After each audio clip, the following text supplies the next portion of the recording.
Hey, what's going on, guys? This is Jason with Jadren Aquatics. Hope you guys are having an absolutely amazing week. So today we are heading back out to Texas Aquatics again. Got a whole bunch of more fish in, but we're doing it a little bit different this time. We actually kind of stumbled on this by accident. So the way that I do his previous videos, it takes me, I don't know, 3-4 hours to edit all these things down because there's so much to them. Piecing the parts of when he's unboxing them to the parts where he is putting them in the water. It just takes a long time. So the other day when I got there, I was late, so he already had all of the fish out of the boxes and he had them all just in the tanks. So what we decided to do is have him talk while he's putting the fish in at that point. That way it keeps me from having to put all those pieces together and cuts the editing time way down, but we still get to hear all the cool stuff that he has to say. But let's get this out here because I know a lot of you guys have seen it before and you're gonna see it extremely when we're doing it this method. He does not quarantine. Whenever he gets his fish in, he takes the bags, he floats them for a while, and then he releases the fish and the water into the bag. I'm not gonna argue for it, I'm not gonna argue against it. It's not the way that I would do it, but let me tell you, it's the way that about 90-something% of the fish stores out there do it. You may think they quarantine, but if you look back into their back storage room and you don't see any tanks back there, they're not quarantining. So I know it's a subject that gets people all fired up, so I thought I would go ahead and put that out there. Understand this is the way that he's doing it. This is the way that he's done it for 30-something years. He would love to be able to quarantine, but the expense that it would take to have that much space set up to quarantine for enough days to make it worth it is just impossible for him to do because he gets so many fish in. And let me tell you from experience, I buy so many fish from him and I have very little trouble. But you know why? Because I quarantine.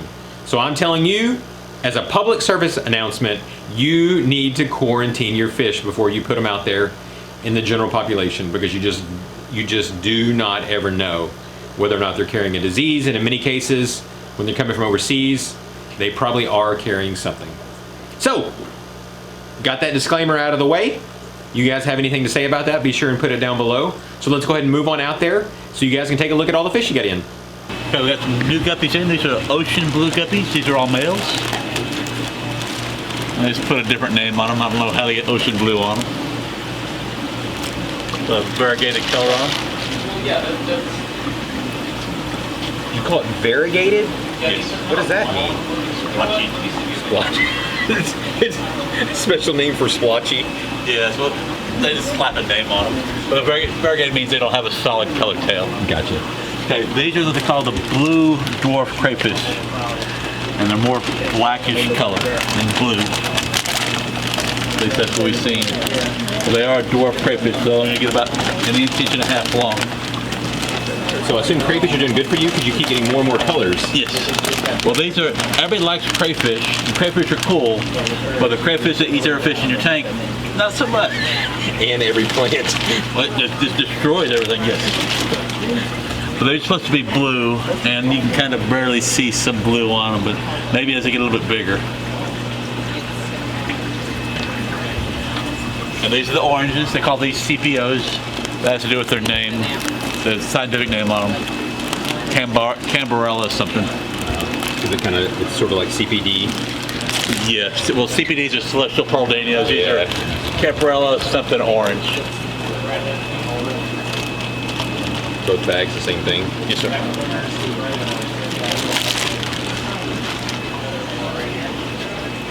But see, but you can have them in with more community stuff and not have to worry about A, fish eating them, and B, them eating the other fish. Okay, right behind you we got a big flower horn with a big old bump on his head.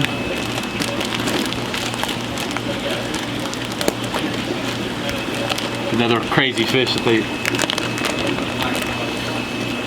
See, most of the time you don't see the big nuchal hump. So somebody has sorted out the ones that have the big nuchal hump, and almost all the ones with a big bump like that come out of the Far East, where somebody has selected ones out that have a big bump on their heads.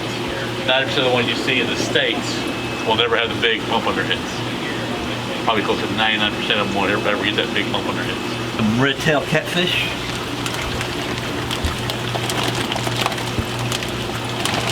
And these are little bitty babies. And these are really cool when they're little. Unfortunately, they get a little bit bigger than you. Do you have any idea how many fry come out of a typical? Well, big catfish like that, they'll be tiny little things, but big fish will have thousands of, over 1,000, 2,000 babies at a time. But they're super tiny, and they have to feed on like rotiferous type thing, where the same as like baby brine shrimp. And that's part of the problem with raising them. They're eager to let the. What tends to happen with these guys is the people in the Amazon will divert part of the river into like a bar ditch, and they'll grab some of the catfish. They'll let the catfish swim by, they'll grab some of the big catfish and throw them in the bar ditch. Well, the catfish breed in there, and you can't ship the big ones. There's too much work. The little bitty ones, you can ship them all day long. So they throw them in the bar. They throw the catfish in the bar ditch. They breed in there, and you get all these little babies in there. And since the water's basically full of nutrients, you get all sorts of food in there, and that's what feeds the babies. So they're putting them in the bar ditch on purpose, so that they will breed, so they can sell them. Okay, gotcha. But there again, they don't pay attention to what they're doing, and that's how you get the hybrids. Because the catfish don't necessarily care what they're doing, either they're just breeding. So you get all these hybrid catfish too. It's like, wow, to me the hybrids aren't as appealing as the straight fish. But anyway, but that's what they're doing is the natives they'll catch all these catfish up, and before they eat them, they'll throw them in the bar dish and they'll breed, and then they'll eat them. The natives tend to eat everything. They don't care. Yeah. Fish is a fish is a fish. Exactly.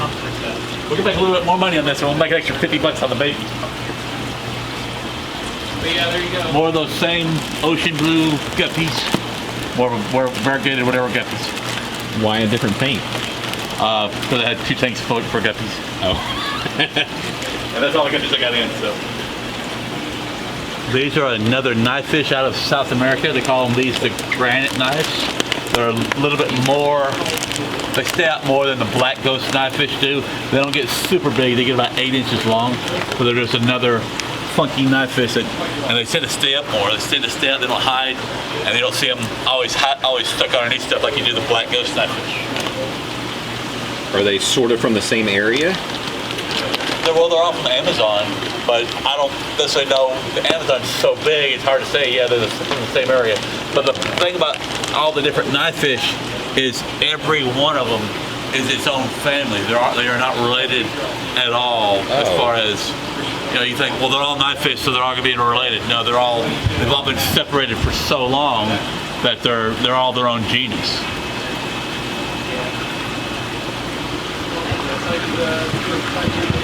The scientists have gone wild again.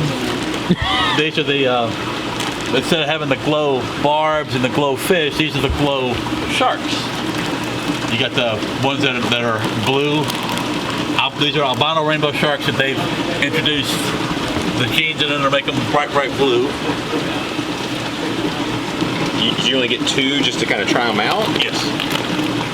Well, this shipper here lets me have however many I want. So instead of getting 50, we'll try 2. Oh, so you got a blue one and a pink one. We have blue ones, pink ones, and we call these green. Whoa, that's fluorescent yellow. Wow. Same company that has the patent for all the glowfish? Exactly. They're basically jellyfish DNA inserted into fish. But all the other than the color, they're the same as regular albino rainbow sharks. They're like just the same as albino rainbow sharks. They get the same size, but they'll keep the color all their lives there, and they breed true. Okay, tiger barbs. Probably goes a lot faster too. That way you don't sit there and unbox everything. You lose the thrill of pulling them out of the box, but you don't get near as much of a headache. Yeah, but a lot of it, people don't really care so much about watching it come out of the box because they can't really see it. They want to see it in the tank. Yeah, they want to hear what you have to say, and they want to see them in the tanks. They want to hear your stories, and then they want to see the fish in the tank. Okay, here are the galaxy reservoirs, celestial portanias, whatever you want to call them. Galaxy reservoirs was the original name, but now they call them CPDs. Another one of those macrofish out of Asia, but these are captive bred now.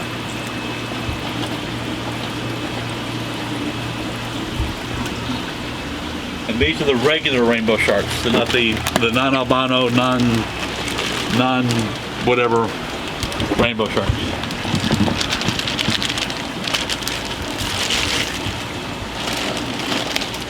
Probably less editing for this thing too, huh? Yeah, way less editing. Just chop it all up and everything. These are the bamboo shrimp. These are the regular ones out of Asia that are real good filter feeders, real fun to watch. I don't know who you are, I guess. Some people don't like them because they have a lot of insect look to them. I love them. I think I'll sit there and just watch mine. But they do look kind of buggy. Yeah, they definitely do. My wife doesn't like them. These are red Eye Tetras. Another Tetra out of South America. Real pretty red eyes. Real durable too. And we got one more bag of neons.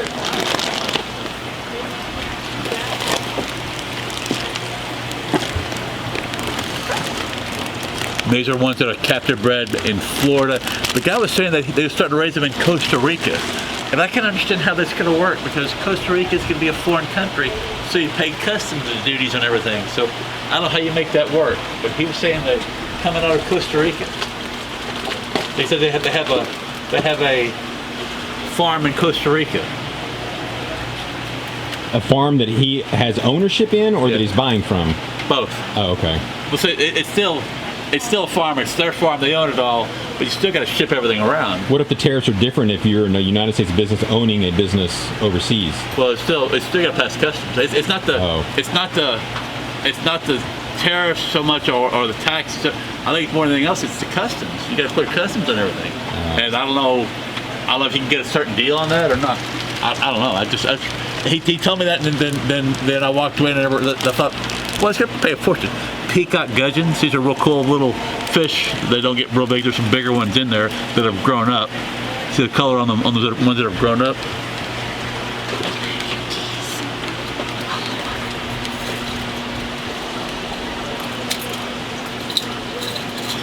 Okay, these are some of the pencil fish. They call these Equus pencil fish. They're a real cool little Tetra out of South America. They don't get real big and they have a real small mouth, so they're not going to bother anything. They're going to be shrimp safe. I figured I'd give these a try to see how they do. A lot of the pencil fish are fairly fragile, so we're going to see how they do in the tank.